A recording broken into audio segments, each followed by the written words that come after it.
The missions are over, and it's time to delve into the murky depths. As promised in the intro to the first video of Mercs, this bonus video will explore some questions and ponderances I've had over the years with this beloved game. This kind of thing tends to happen with games I'm highly enamored with, but hopefully my obsession will result in some extra entertainment for all involved.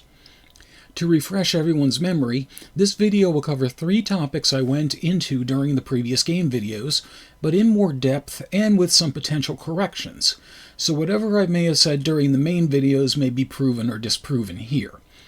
The questions at hand were: where did the 2 missions in Mercs take place? Are the countries of Zutula and Kira proxies for real-world countries in Africa and the Caribbean, respectively? Who was the former president that was kidnapped in arcade mode? And finally, who actually is the default protagonist in the Genesis version? Now then, before we start tackling these 3 questions, one thing to clarify. While I will be referencing other versions of Mercs, the main concern here is the Genesis North American version. As far as storyline variations with arcade mode, I'm going to use the arcade version as the basis for needed clarifications, since that was the source of origin. As for the original version, well, since that was Genesis only, that will speak for itself. In addition, while original reuses assets from arcade mode, this information will still be useful when referring back to arcade mode to figure out those questions at hand. It's also going to be helpful to establish a timeline beyond March of 19XX. We're involving the games that take place in the Commando universe. Commando, aka Senjo no Okami, translated to Wolf of the Battlefield, Bionic Commando, Mercs, aka Senjo no Okami 2, or Wolf of the Battlefield 2, and Wolf of the Battlefield Commando 3. This also crosses over into the games in the Bionic Commando universe, tied to Commando largely by the inclusion of Super Joe in all of the titles in the series. Ultimately, there were 6 of those in total, given that the NES version most people know best was an arcade port, just with less Hitler and Nazisms in it. Going back to the original Commando, the time it takes place is a bit sketchy depending on the console. According to the Capcom wiki, European versions of Commando say on the back text of the box that it takes place in the 1980s, though they perhaps wisely stopped short of claiming it was based on any particular real-world conflict. The Atari 7800 version, however, claims the Allies are depending on your famous ingenuity, thus identifying the opposing forces as Axis soldiers. If true, this would put Commando sometime between 1941 and 1945, when the USA was actively participating in World War II. The strangest of all, though, is the NES version, which shies away from any controversy but does so by calling the opposition the Evil Empire Army. On top of that, Bionic Commando for NES was released in 1988, and in its manual only says the story takes place in 1908X, in the year of our Lord Capcom. So Super Joe, if he is indeed the protagonist, could have been captured either before or after the events of Mercs. Thanks for clearing that up, Capcom. So as of right now, we have a range of dates from 1941 up to around 1989, when Mercs was in development for its 1990 arcade release, and around 1990 to 1991 while original mode was being made for the Genesis port. We do, however, have something else to go on, and that is the inclusion of several recognizable real-world boss vehicles, namely the Harrier jet, the Hind helicopter gunship, the A-10 bomber, and the Hercules transport. It's a safe bet that these vehicles would have to exist to be thrown at the Merc of the Month, so we can narrow down the timeline by looking at when these future bosses were first put into service. First of the bunch was the Lockheed C-130 Hercules, put into operation by the USA in 1956. While still in service in 2020, it is still for our purposes the oldest of the 4. The Harrier did come into service next, but we'll come back to it. Next to come was the MIL Mi-24, Export versions of the craft have the NATO designation Hind followed by a letter, so the one shown in Mercs is most likely the Mi-25 Hind D. While it was introduced into service in 1972, it didn't see its first major action until the Ogaden War in 1977, where the Soviets allied with Ethiopian forces against Somalia. Most recently put into service was the Fairchild Republic A-10 Thunderbolt II. It was put into active service in 1977, though it didn't see a whole lot of action until the Gulf War in 1991. And now, as promised, the Harrier. The original version, the Hawker Siddeley Harrier, was put into service in 1969. There are variants of the Harrier still in use today by the United States, and in all likelihood, the one seen in Mercs was very recent at the time. Called the McDonnell Douglas AV-8B Harrier II, it achieved initial operating capacity for the Navy and Marine Corps in January 1985, just 4 short years before the development of the arcade version of Mercs. Quick side note, McDonnell Douglas was merged into Boeing in 1997. So with all of this in mind, I feel pretty confident in saying that the time period for Mercs is somewhere between 1985 and 1989. And so we have some useful information that will help us solve questions 1 and 2. So we're going to begin with number 1 and split it into 2 parts for the 2 areas.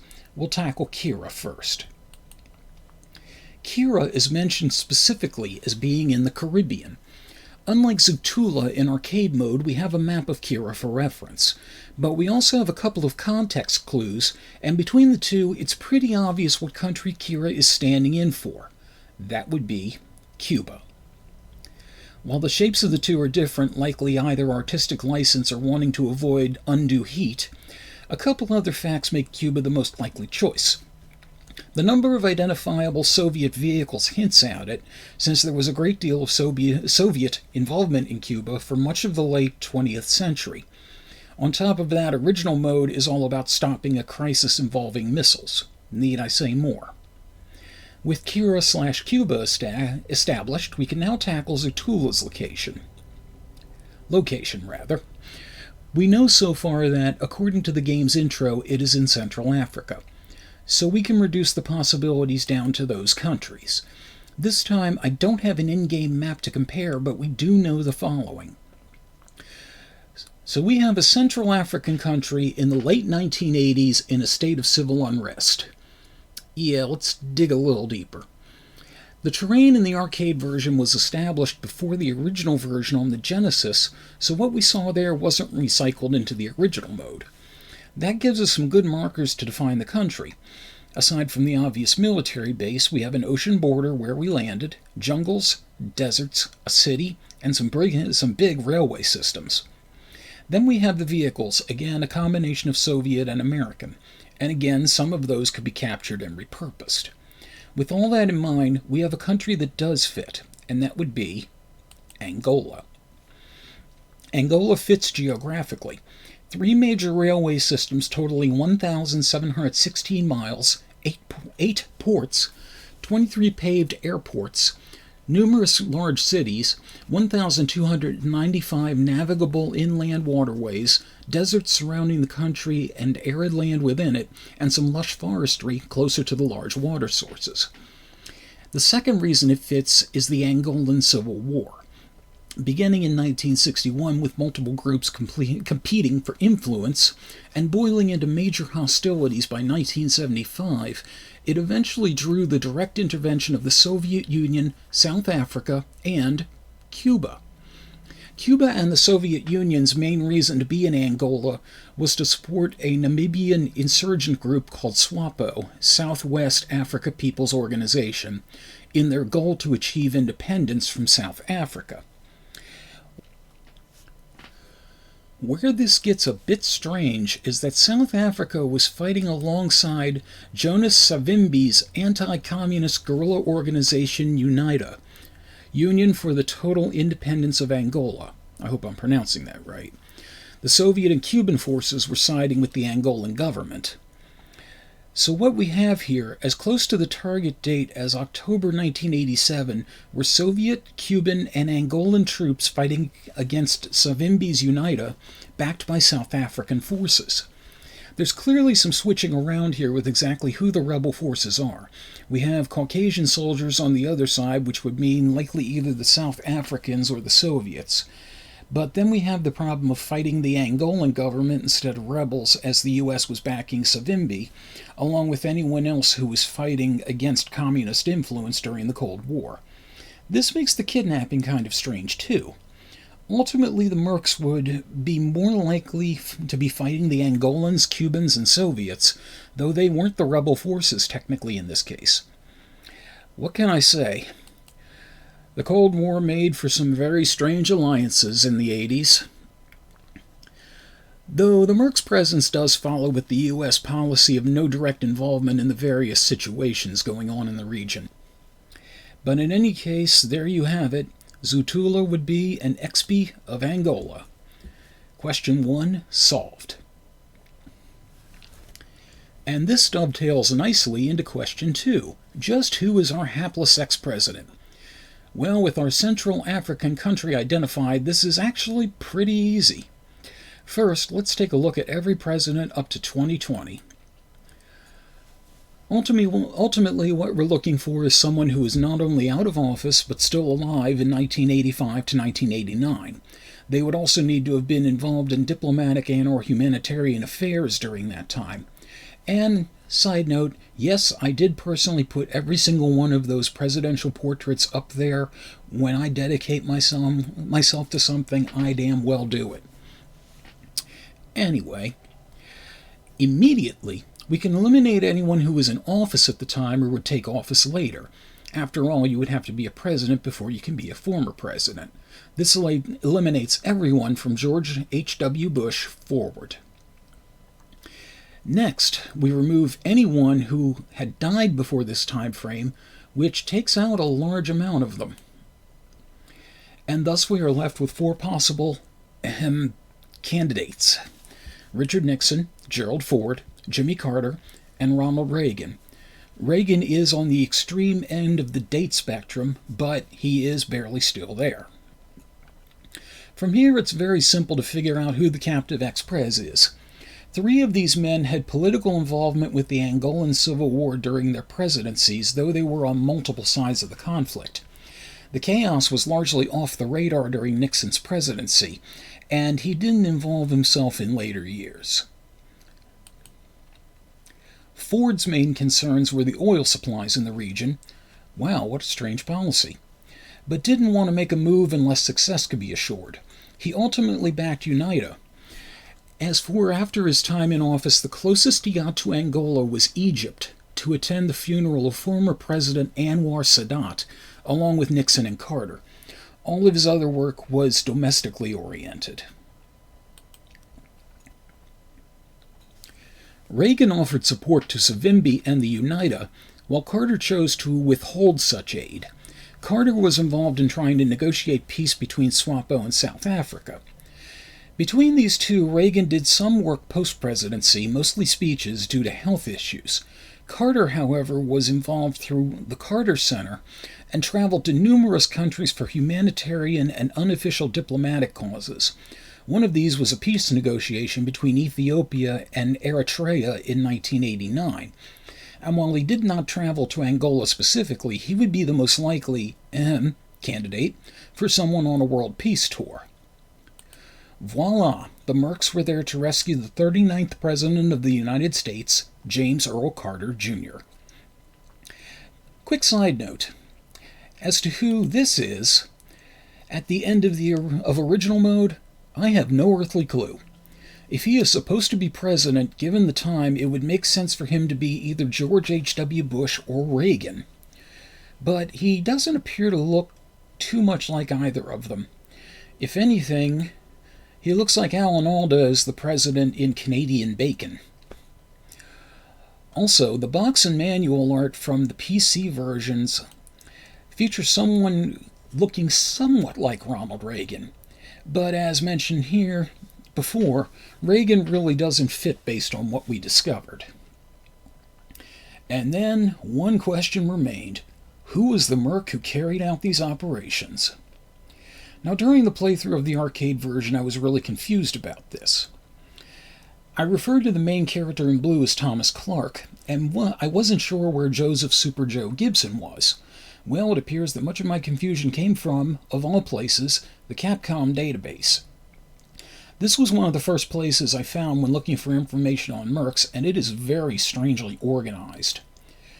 In addition to claiming that Zutula bears resemblance to the apartheid regime in South Africa, something I was never able to confirm in any other source material, it had several errors in the character descriptions and art.